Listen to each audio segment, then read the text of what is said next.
And then Ben Rice, definitely the biggest home run of his career. Maybe the biggest home run of their season. Might have saved their season. Might have saved their AL East chances. That's how big that hit was.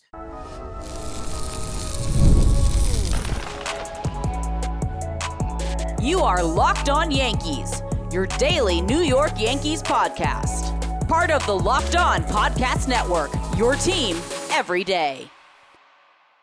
Welcome to Locked On Yankees, which is part of the Locked On Podcast Network, your team every day. Thank you for making us your first listen every day. I'm Stacey Gotsoulias. This episode is brought to you by Monarch Money. Take control of your finances with Monarch Money. You can use code LOCKEDONMLB at monarchmoney.com for 50% off your first year. With me, as usual, my co-host, Brian McKeon. Brian, did you know the Yankees were allowed to win in Canada? Biggest win of the year? It might be. It might be. Before we get started, don't forget, subscribe to Locked On Yankees on whichever podcasting platform you prefer. We're basically on everything ever invented. Be sure to subscribe to our channel on YouTube, like our videos, hit the bell so you know when our videos go up, and we're on TikTok. You can follow us at LockedOn_Yankees to follow us there as well. We're at just about 400 followers on TikTok, so right there. Yeah. Try to be the 400th follower. Yeah. You won't win anything, but it would be cool. Yeah. You'll win recognition of some sort. Yeah. Maybe we should make it interesting for the TikTok followers. Maybe we should give someone something at 500. Maybe. We'll see. Maybe 1,000. We'll see. We'll discuss it. Yeah. On today's show, we're going to preview the finale in Toronto, a series that the Yankees can now win thanks to Tuesday night's win, which coming into the game didn't look like a possibility. We're going to tell you some news from around the league. We have some injury updates as well with some of the pitchers who are working their way back for the Yankees because there are a ton of those still. The Yankees are not good against the AL East. This win aside, they've been terrible all year. We're going to go through the numbers and talk about what they need. But let's talk about this game. This is definitely, at this moment, the biggest win of the season. I don't want to speak in too much hyperbole. That home run might have saved their season. If you go back 5 games against the Blue Jays and, at minimum, it's going to be 4 games then leaving Toronto, that's a tough hill to climb. Mm-hmm. It's a tough hill to climb with the way their schedule looks in the next 3 weeks. That's a really tough hill to climb. So you can't express all around the performances you got from this team, right? Schlittler didn't have any command in the entire game, and he had just a gutty performance through 5 innings. He was in and out of trouble the entire game, but it was gutty, and he got through it.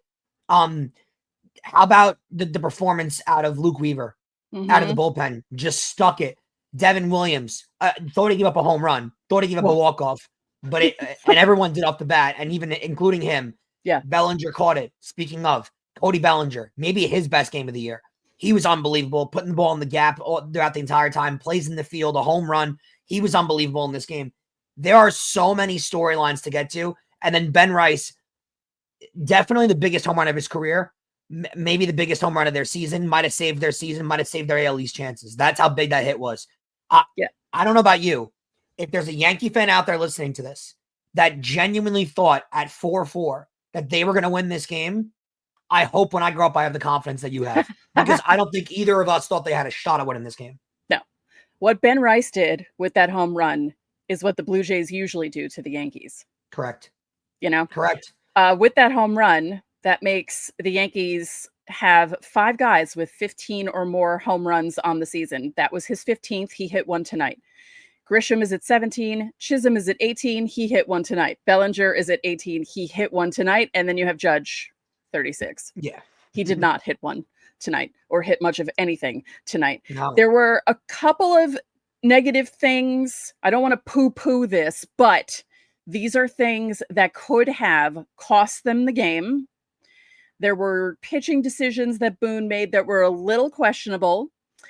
Volpe with another error, so now he has 13, but that double play was really Does it cancel it out, though? Because the error wound up being more costly than the double play would have wound up being not being converted, because the error led to the game getting tied.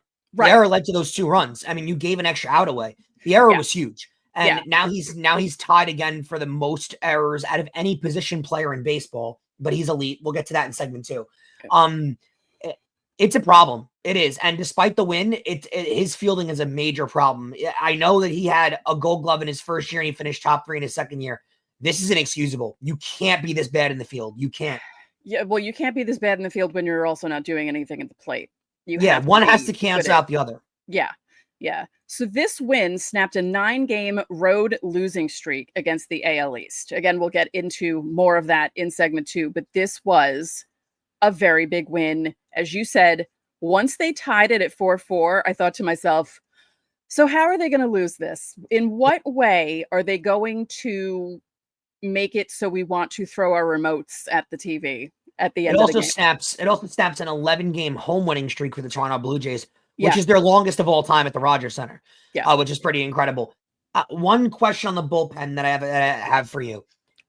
How did you feel about using Tim Hill when they used him? I wasn't sure about that. I was more annoyed with the Loaizaga move.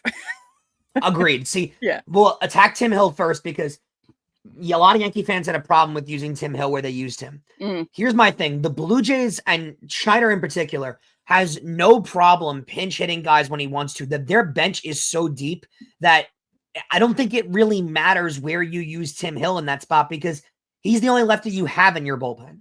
So I don't think you're using him to an advantage in any spot because it doesn't matter. The Loaizaga thing to me is confusing. Why have him start the inning? If you're going to bring Luke Weaver in anyway, why not have Luke Weaver get the fresh inning? It makes no sense to me to have him start that inning at all, especially with how poor Loaizaga has been. It's almost like you were waiting for Loaizaga to give up a big hit, to give up the double until you wanted to pull him. Why wait till that happens? Because in other scenarios, Stacey, in other games this year, that doubles a home run and you lose the game. So I didn't understand that move at all. Yeah, like I kept joking on social media, asking, "Is Boone really is he trying to get fired with some of these decisions that he's making?" I just don't that's what he's understand. trying to do. Then keep doing it because I mean I love that move at this point. I mean, like it feels like it. It's that whole insanity is doing the same thing twice. And he does things where you're just like, why are you like?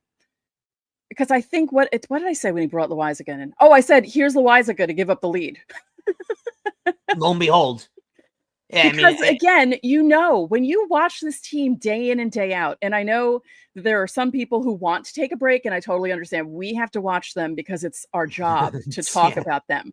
But if you guys need a mental break from this team, we totally understand. We're here for you. We will tell you everything that happens. But when you watch this team, it's not that you're psychic. You just know patterns, or at least I recognize patterns from past games. And it's just like, I've seen this movie before. I know how this is going to go.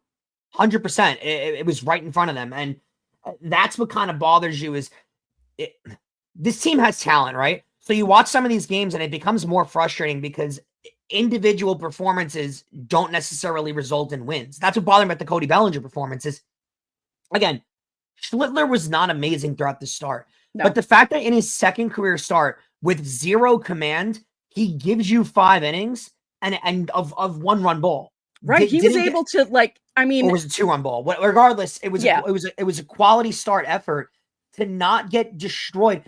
How many pitchers, Stacey, in their second career game, when they don't have any command at all, on the road, big game for the Yankees, divisional matchup, need the win after losing game 1 of the series? How many pitchers in that spot completely wet themselves on the mound right there? Yeah.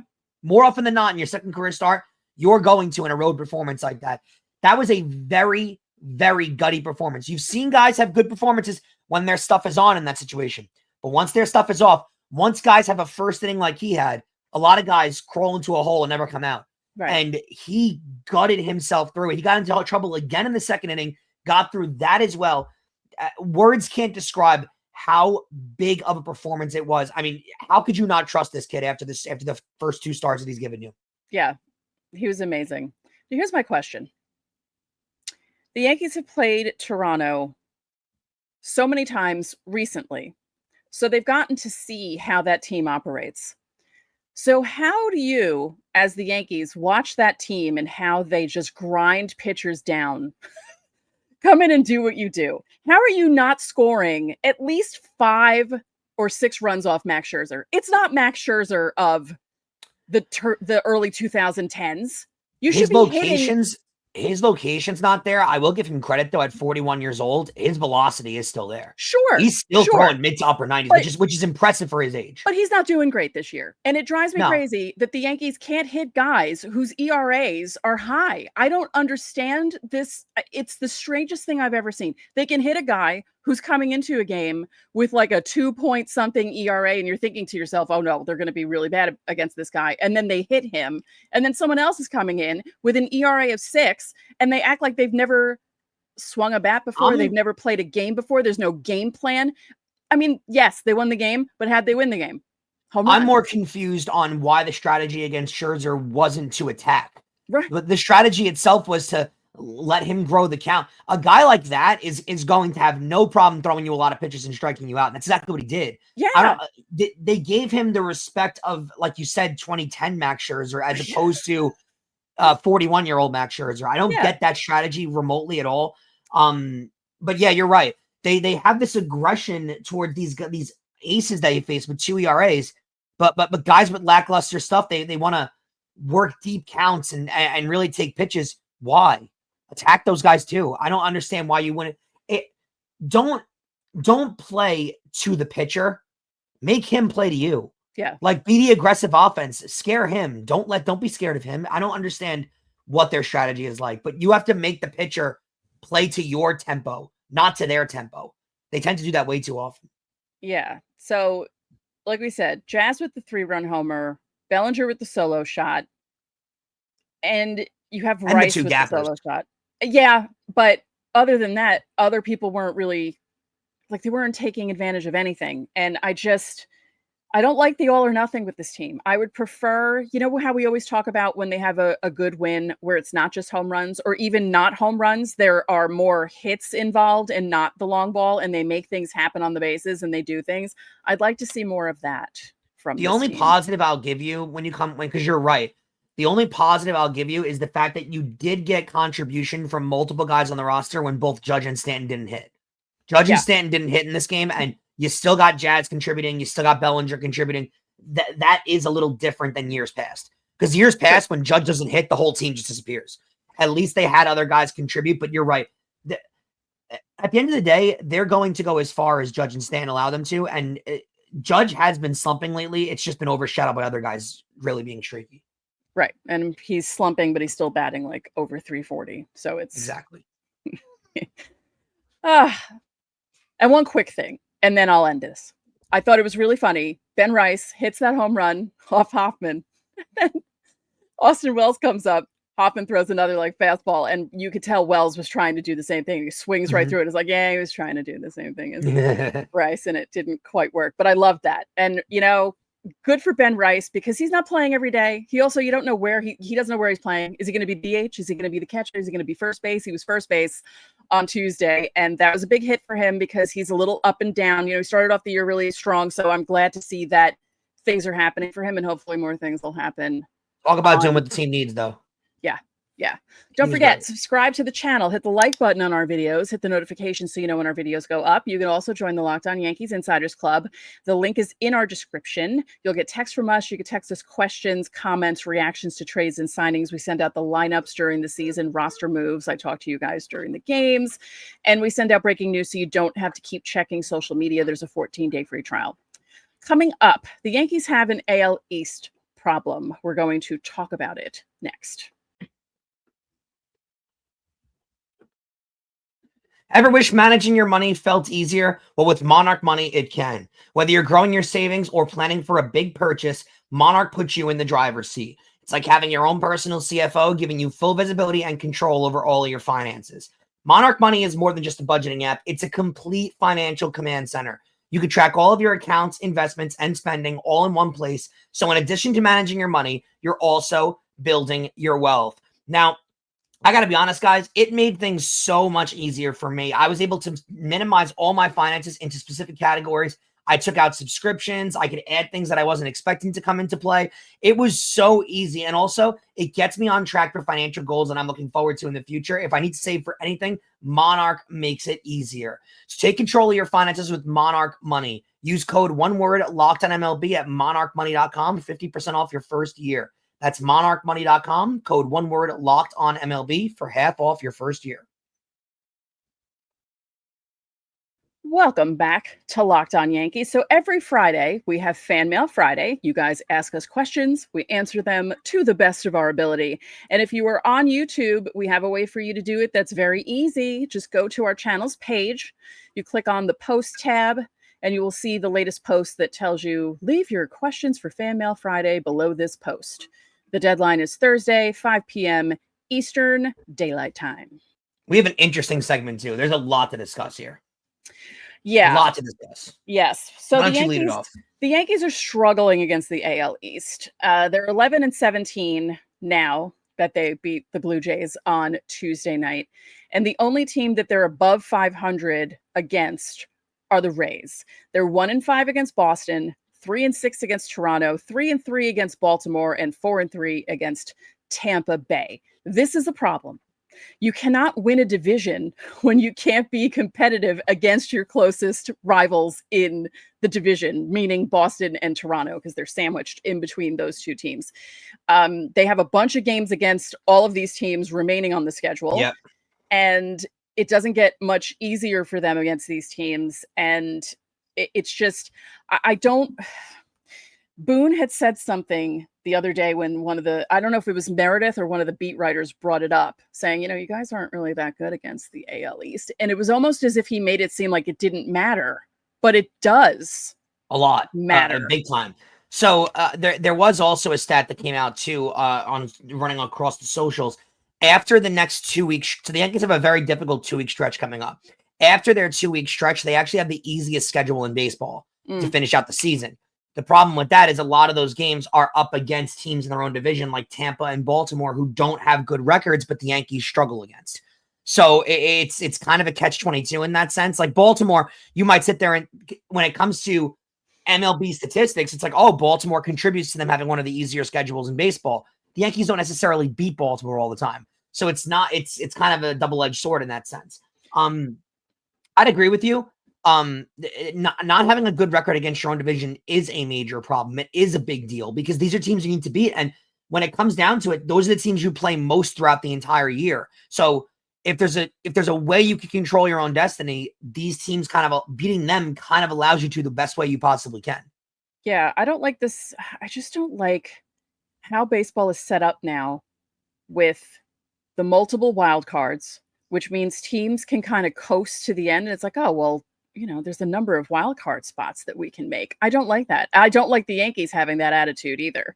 Like that really bothers me. I don't like it. And it also creates a problem when it comes to the trade deadline because you have so many ways for teams to get into the playoffs that there are so many teams that think they can and they won't be sellers at the deadline because they think they might have a chance to squeak into the playoffs. So now the market gets shrunk down. Let's put you to a little bit of a test here, Stacey. Yeah. I'm going to ask you one question right now. What would you say is the most popular sport in our country of the 4 major sports? Football. And do you know why it's the most popular sport in our country? Because of the competitive balance. There are so little games played and so little playoff spots available that every team A feels like they're consistently always in it, and every team B is fighting for the death every single week. When you allow half the league into the tournament, I guess at the end of the year, it dilutes the importance of regular season games. And when you're a sport like baseball, where you already have 162 games being played, so the product is already half diluted because of the vast amount of games you're playing. Now, when you add playoff spots and mediocre teams get into the postseason, it creates so much less of a lack of urgency where teams have no problem sitting Cody Bellinger when they have an off day on Thursday and a week off prior to that. Teams have no problem sitting random players because we'll get them 2 days off here, 2 days off if we lose that game, whatever. Teams have no problem punting first games of series or second games of series or third games of series because it doesn't matter as much. It's created a problem in the sport. It really has. Yeah, I don't like that. I don't like that at all. And I don't like that the Yankees have adopted that attitude. So we're going to talk about the schedule remaining against the AL East. So they have 4 more games against the Blue Jays. That's including a series at home in early September. Yep. So they're finally at home against the Blue Jays. They have 6 more games against the Rays, 4 at home, 2 in Steinbrenner Field. They have 7 games against the Sox, 4 at home in August, 3 in Fenway in September. And then the Orioles, all in September, 7 games left, 4 in Camden Yards, and then 3 to close out the season. So they play the Orioles the last weekend of They may get lucky for that series only because the Orioles are going to be, they're going to have more golf clubs with them than baseball bats at that point.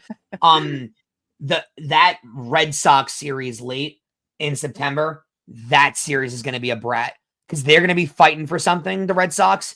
And if they're not, they're going to love to spoil the Yankees parade. So that's a really, really big one. Listen, their schedule's not easy on the way out. They've got problems, and I don't think they have a serious chance of falling really deep in the standings if they don't make major upgrades at the trade deadline. Right. They need to. It's just that simple. So we're going to have a few discussions when it comes to upgrades, and that's going to continue on over the next couple of weeks. But their schedule is brutal. So coming up in the near future, this is the Yankees schedule. So they have the 1 game remaining against Toronto in Toronto. Then they have 3 games against the Phillies, 4 against the Rays, 3 against the Marlins, who are now ahead of the Braves in the AL East. They don't lose. In 3rd place, which is unbelievable to even think about. And the Phillies had there was another catcher's interference to start the game against the Red Sox on Tuesday night. Now, has that ever happened in baseball history? Probably a lot of history in that series, but the Phillies are also winning all their games in that series too. Yeah. So that's not going to be an easy task for the Yankees coming up. And speaking of coming up, we'll preview the finale in Toronto. We're going to talk about Aaron Boone's comments about Anthony Volpe after Monday's game, because it kind of carries over into Tuesday's game and what happened in Tuesday's game. We have some news from around the league, and we have some injury updates. So we're going to discuss it all next. If you're running a business, you know that every missed call could potentially be money left on the table. Think about the last time that you had a service emergency, like a burst pipe. If the first plumber didn't answer, did you wait? No, you called the next one. And that's why having a reliable business line is so important. And that's why you need OpenPhone. OpenPhone is the #1 business phone system that helps you streamline and scale customer communication, all from an app on your phone or computer. Did you juggle 2 phones just to keep your business and personal calls separate? OpenPhone has solved that problem instantly. And the AI agent handles after-hour calls, answers common questions, and captures leads so you never miss a customer ever again. OpenPhone is also offering Locked On Yankees listeners 20% off your first 6 months at openphone.com/LockedOnMLB. That's openphone.com/LockedOnMLB. And if you have existing numbers on another service, OpenPhone will port them over at no extra charge. OpenPhone, no missed calls, no missed customers. And guys, not only do we cover your team every single day, but now we're giving you instant episodes of every single game. Check out the Locked On Yankees postcast. It's hosted by Jay Berman, and it appears right here on the Locked On Yankees podcast network. It also is streaming on our YouTube channel. You can get rapid reaction to all the biggest moments with the Locked On Yankees postcast. So, Stacey, a crucial game 3 in this series to actually have a chance to win a series in Toronto. And the Yankees get what they want.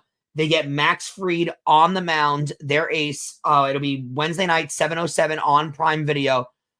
Can't say it otherwise. This is Max Fried's biggest start as a Yankee. Yes. Yeah, he's done really well so far this season, but this is the test for him. But other things also need to happen. The offense needs to step up. The defense needs to be crisp.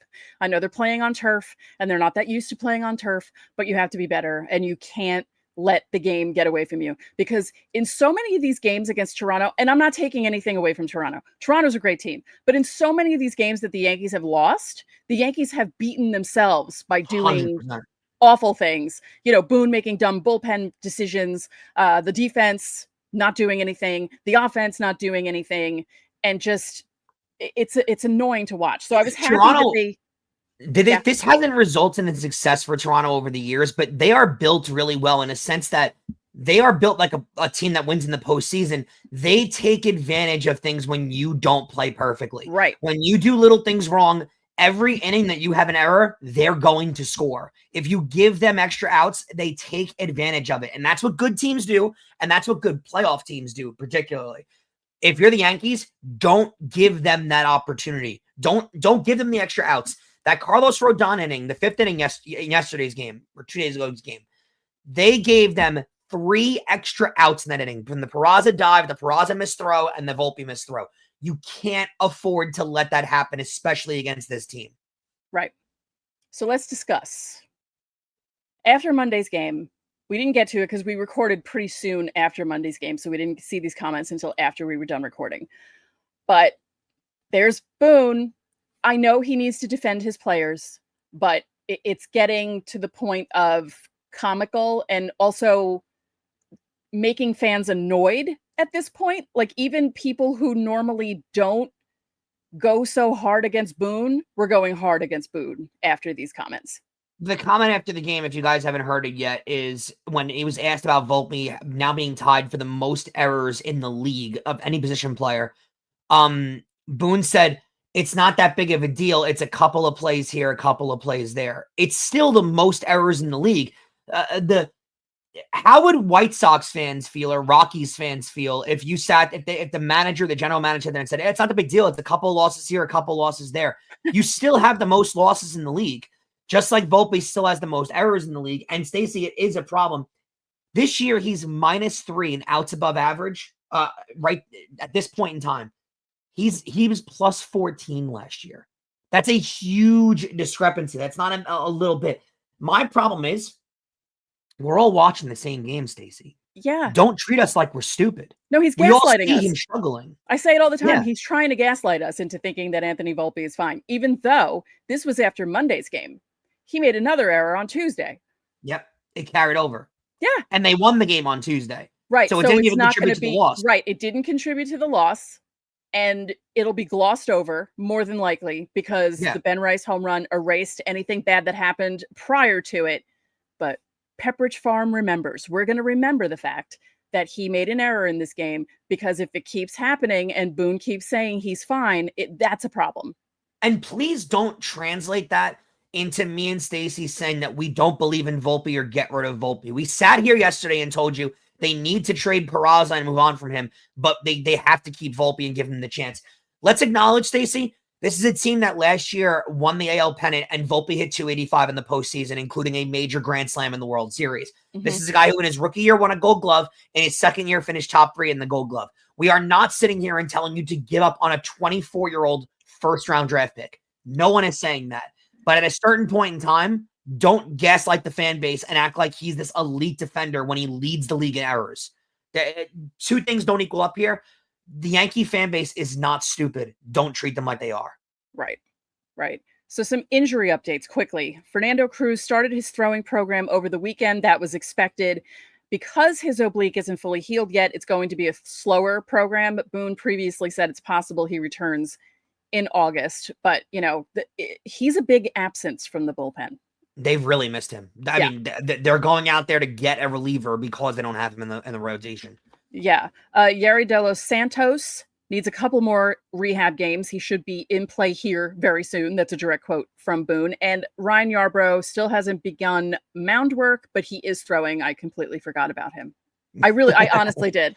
And he pitched really well for a couple starts there too. But yeah, it's quickly how one little thing happens and boom. Yeah. You're forgotten about. Now, here's not so surprising news because it seems like every time we do news from around the league, there's a new Dodgers injury. Brian, tell everyone about it. Tanner Scott, that's a massive one. He's been great for them. He was one of their big acquisitions in the offseason. The fact that they got him and Kirby Yates in the offseason is disgusting. The fact that they got both of those guys. It's criminal. It shouldn't be allowed. Yeah. He's going to be out for a while, and listen to how scary this sounds if you're a baseball fan, Stacey. He felt a sting in his left forearm. You never want to hear forearm. That is not a good sign. What did I say about Clark Schmidt? You never want to hear forearm. That's the worst thing. Nope. So a sting in the forearm doesn't that or tightness is not what you want to hear in the forearm. He's going to be out for a few weeks, it looks like. They don't know if it's serious yet. They don't have initial results, but they cannot avoid injuries. They're not playing well right now at all. It's very weird, too. If you look around baseball, Stacey, some teams are playing out of their minds, and some teams can't win games. The Dodgers can't win. The Brewers can't lose. The Marlins can't lose. And the Detroit Tigers all of a sudden forgot how to win baseball games. It is crazy what's going on in the league right now. Also, and Ohtani is back to pitching, but they're taking it very slow with him. They're only letting him go about an inning or two in his starts. But I don't think this has ever happened before. In the game that he pitched yesterday, Ohtani homered in the first inning and gave up a home Monday yesterday. Monday yesterday. Yeah, it was after we record when the Yankees finish, and this was going on as we were recording. Yeah. But Ohtani homered in the first inning and gave up a homer in the first inning. Wow, really, really weird to see. And then the Yankees get a little lucky with their series against the Rays coming up. Brandon Lau is now hitting the IL for 15 days with an ankle or foot injury. It does look like it could last longer. Yeah, I'm sure they'll replace him with someone equally as annoying who's hitting 410. Yeah, because that's how it goes. Yeah.